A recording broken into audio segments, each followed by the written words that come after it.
खैरपुट निकटवर्ती जंगल में थिबा गछलता द्वारा घेरी रही यही वाटरफॉल जहाँ आमाकुंड नाम परिचित।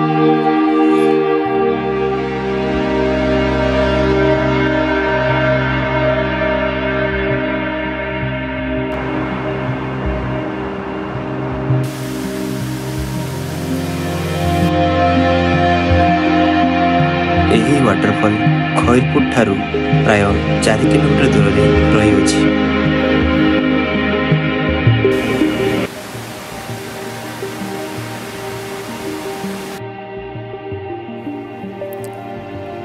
जहाँ मालकानगिरी विभिन्न वाटरफॉल जेपरी एकागुड़ी वाटरफॉल, डकरीजोड़ी वाटरफॉल, पड़कागुड़ा वाटरफॉल मध्यरु यह अन्यतम।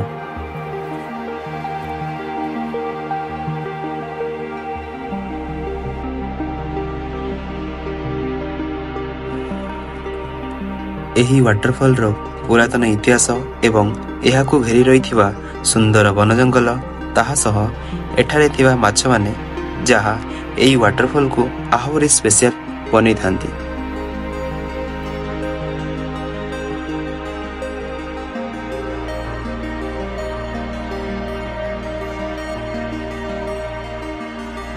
यही वाटरफॉल निकटवर्ती बासिंदा एवं पर्यटक मत अनुसार श्री रामचंद्र और माता सीता 14 वर्ष वनवास समय से माने एठारे मध्य किछि समय अतिबाहित करथिले।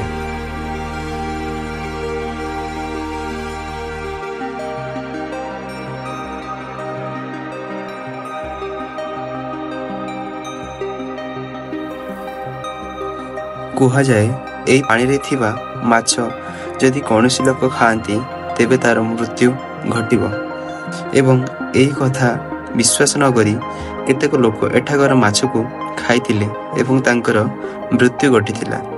तेणु लोक एठारे आसी एही प्राकृतिक सौंदर्यर उपभोग करने सह विभिन्न प्रकार पूजा अर्चना करिथांती।